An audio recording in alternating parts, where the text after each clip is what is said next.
Hi everyone, Aaron here for Zollotech, and this is the iPhone Air. This is something I've been waiting to unbox. We'll of course set it up and then also talk about what's new and compare it with other devices as well.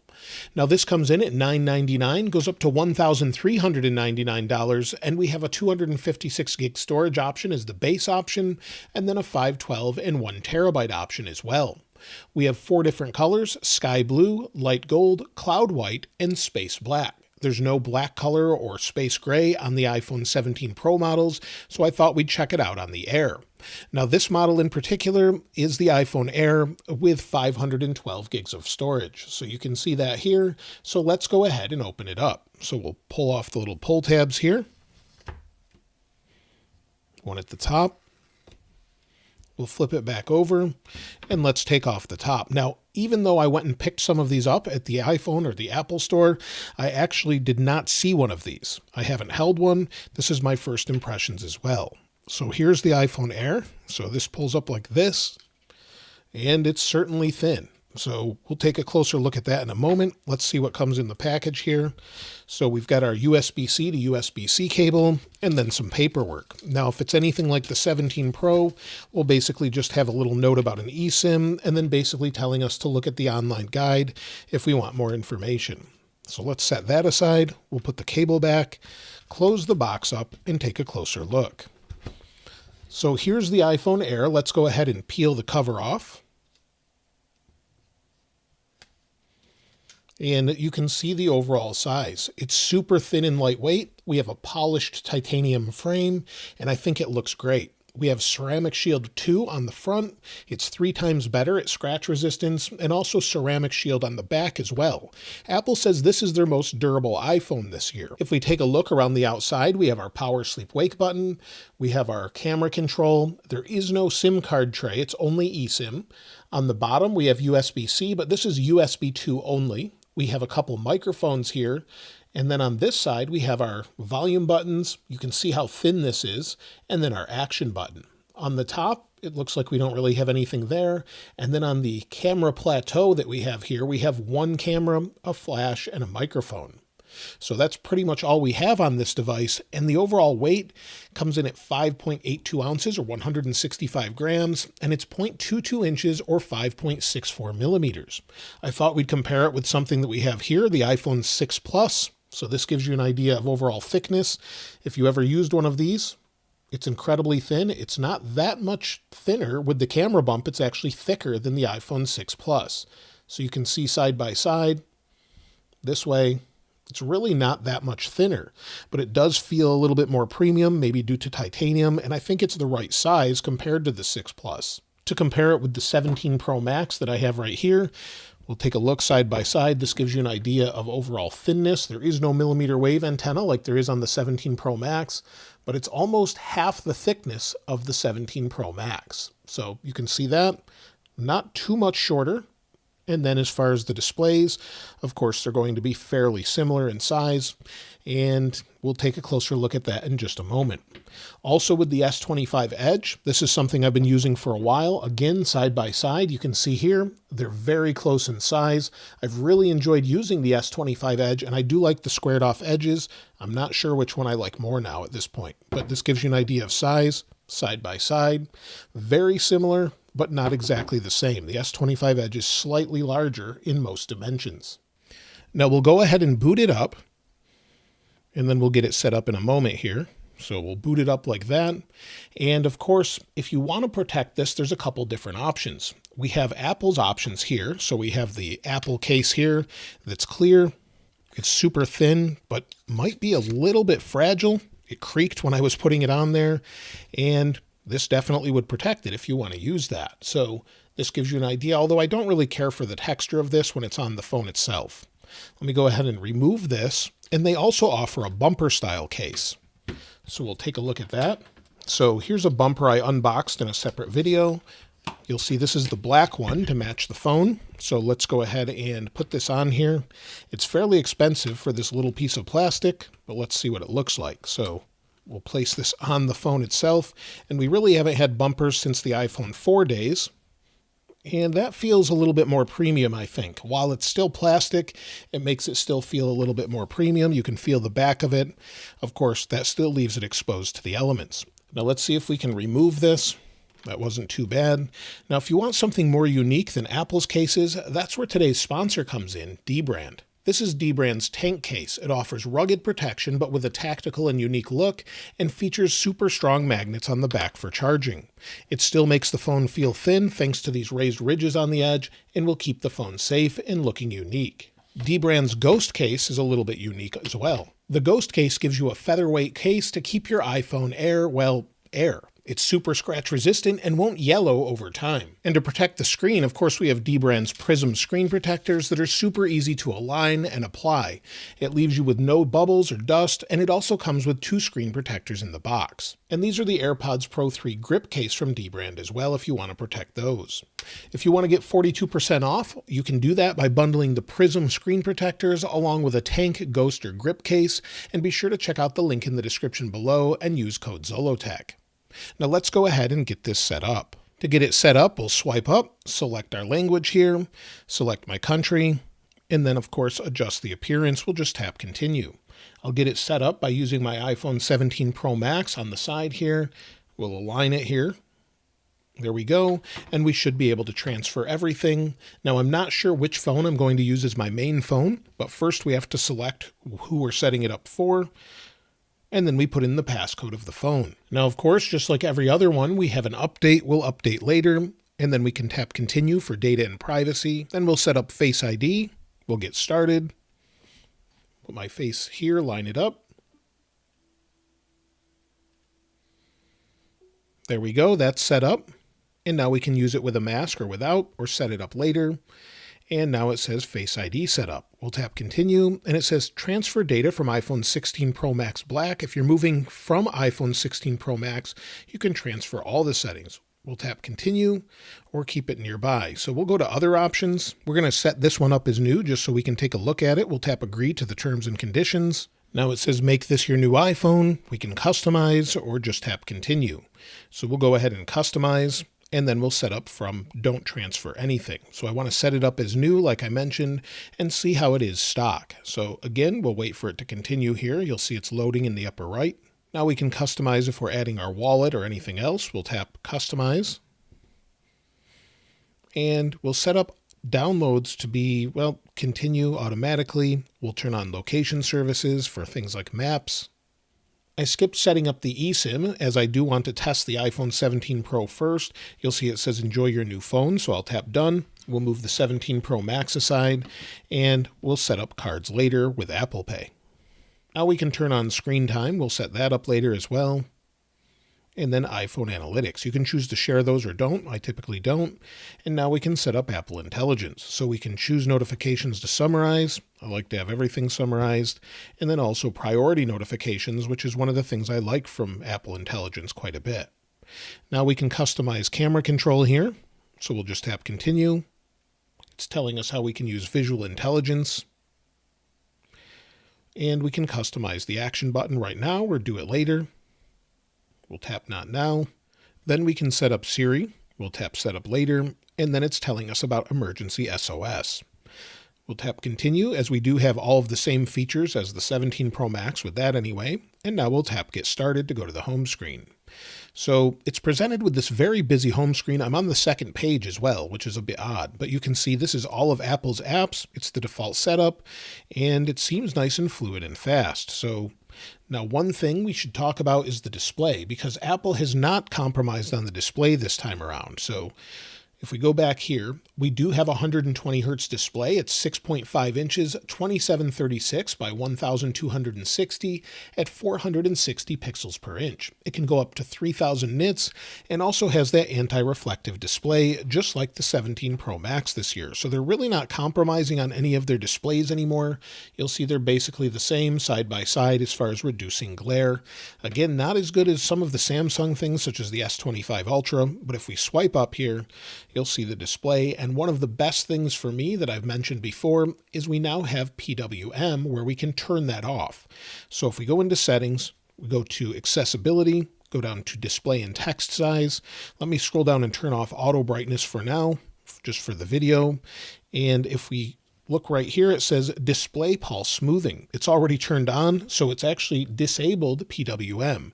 It says disables pulse width modulation to provide a different way to dim the OLED display, which can create a smoother display output at low brightness levels. Disabling PWM may affect low brightness display performance under certain conditions. This is great if you're someone like me who is really bothered by PWM. What that means is it's flickering the screen faster or slower depending on the brightness level. So when it's lower, it's going to flash slower, and that can really cause some people to feel nauseated, maybe have eye strain or headaches. That's what definitely happened to me with the iPhone X. I've talked about this a lot in the past. After Apple switched from LCDs to OLEDs, that was with the iPhone X and XS, they really caused me a lot of headaches. I researched what it was and discovered it was something called PWM. So it's been bothering me ever since. Apple's gotten better with it, but now we can turn it off. We'll have to test this a little bit further, but I'm glad we have the option, and I noticed it right away that it makes my eyes feel far less strain. So hopefully that's true, just using this long term here. We also have an always-on display. You'll see it's disabled now, but if we go into our settings, we can go in and go to our display settings here. Go down to display and brightness. We'll turn off True Tone as I like color accuracy. Let's switch the display not to turn on at all. And then we have always on display. So we can blur the photo, show notifications, and you'll see we have that always on display. So you can customize that as you choose. Now let's go ahead and see what wallpaper we have for the stock wallpaper. So we can move away from the iOS 26 wallpaper. So let's go ahead and switch that up. Add new wallpaper, we'll scroll down, and here we have the color and the collection. So we have space black, cloud white, light gold, and sky blue. I think the sky blue probably looks best, but let's go with the black for right now just to see what it looks like. We'll get that set. There we go. And it's a bit dark, but that gives you an idea of what it looks like. That might help with overall battery, but I'm not so sure about that, as it doesn't seem to be completely black. But again, let's change this up just a little bit here. We'll switch to the sky blue. There we go, and that's what it looks like. Now, if we go into settings, let's go back. We'll go to general and then about. By default, we have build number 23A330. So that just lets us know which version we're on, and we should have a software update available. So we'll let it check for just a moment here. So you'll see we have a 9.47 gigabyte update. That's much larger than what we had on the 17 Pro Max. And since the phone is so hot right now, I thought we'd check thermals and take a closer look at it. While we should have some thermal improvements, it's still titanium, so it's hard to get it out of the frame, and it's got to use the glass on the front and back to dissipate heat. Most of the internals are up here in the camera plateau, so it's quite warm up here. But let's go ahead and see what its overall signature is like using the thermal camera. If we take a look at the thermal signature with our thermal camera, you'll see most of the heat is right around the camera plateau where all of the internals are. So we're at about 40.2 degrees Celsius is the hottest I saw.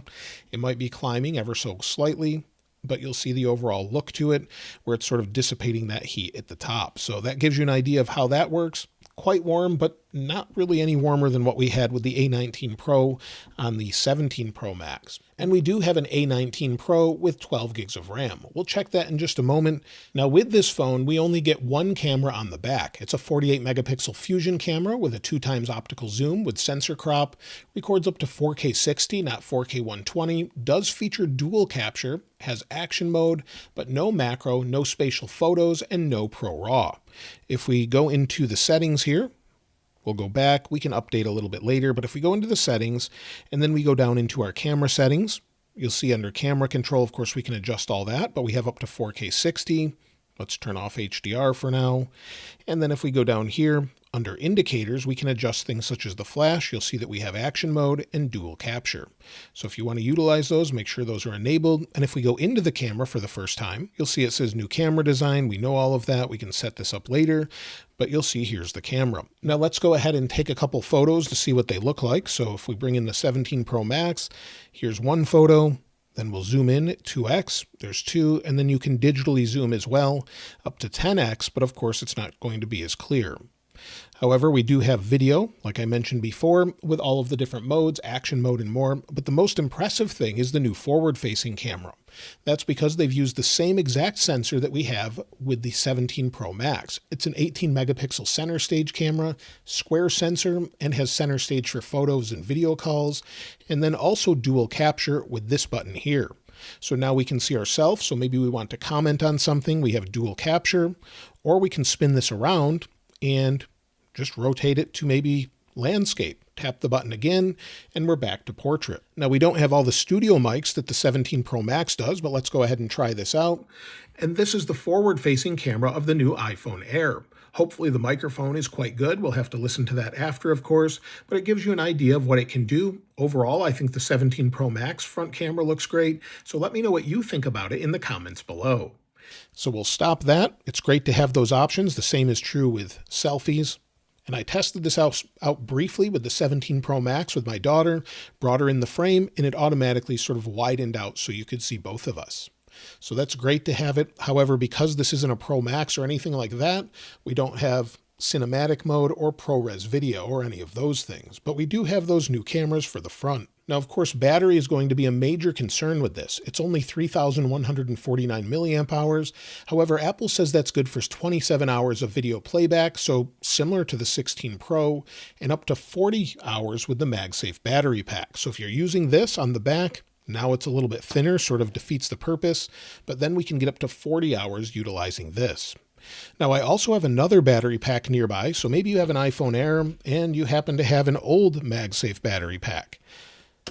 That also attaches to the back, so you can use that, and it will also charge. So it may not charge as fast or as much. Maybe it'll charge more. We don't know, but you can use both, so maybe you don't want to run out and buy the one for the Air. It looks like it will work, but it would need more testing to know exactly how well that works. But again, here's what it looks like, and then side by side with the 17 Pro Max, well, now you're thicker than the 17 Pro Max, sort of defeating the purpose altogether. Now, charging is a little bit different this time around, so it gives us 50% charge in 30 minutes with a 20-watt adapter or higher, or you can use MagSafe for 50% in 30 minutes with a 30-watt adapter or higher. So we basically get the same charging either via MagSafe or via USB-C, and it's thermally limited, I would imagine, so it doesn't charge as fast as the 17 Pro or 17 Pro Max. Now, as far as the overall speed, well, let's go ahead and install Geekbench and take a look. Now, with the iPhone Air, we have a different modem. We have Apple's C1 modem with an X on the end of it, so C1X. It should be a little bit faster than what we had on the iPhone 16e, and also should be more efficient. However, we'll have to test that out in the future, as it's not the same modem that's in the 17 Pro and 17 Pro Max. We also have Apple's N1 modem, which is also in the 17 Pro and the 17 lineup. That handles things such as Wi-Fi 7, Bluetooth 6, and Thread. We also have Apple's second-gen ultra-wideband chip. So if we go into maybe speed test here, we're on Wi-Fi. So if we go ahead and tap go, I'm on a Wi-Fi 7 router, so we'll see how this does here. And download speeds on the iPhone 17 Pro Max were about 1100 or so. So we're very close to that, right around 1100, and I'm limited to about 40 up where I am currently. So this is getting very fast speeds, just like we would expect. Since it's the same modem, it makes sense, and about 40 megabits per second down. So that's what we should expect here. And then also with the overall benchmarks, let's go ahead and go into Geekbench for the first time. We'll wait for it to load. You'll see we have 12 gigs of RAM, and then we have iOS 26, and let's go ahead and see what we've got. So we'll let this run here, and it's already fairly warm, so maybe we'll have low numbers like we did with the 17 Pro Max. I would expect those to improve over the next few days. This shows you how hot the phone actually is. 3,228 for single core, only 5,442 for multi-core. Now, this is not a reflection of what it's capable of. We're processing a ton of information, so maybe we'll run it a little bit later. But let's go ahead and take a listen to the speakers, or speaker, I should say, as there's only one. Now, we got up to 92 decibels on the 17 Pro Max, so I don't know that it'll be that loud, but let's go ahead and take a listen.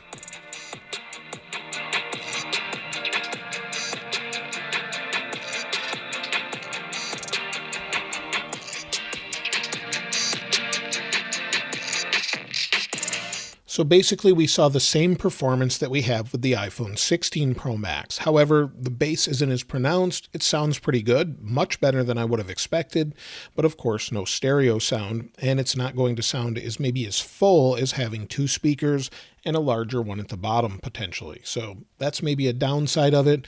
I don't use the speakers that much. I use AirPods more, but if you use the speaker a lot, that would be a reason to get the 17 Pro Max. And that brings me to my final thoughts on it so far, since I haven't used it full time or anything like that, so I'll have to test it. Initially holding this, it feels very, very premium. I like the overall feel of it. However, I was very surprised at the 17 Pro Max.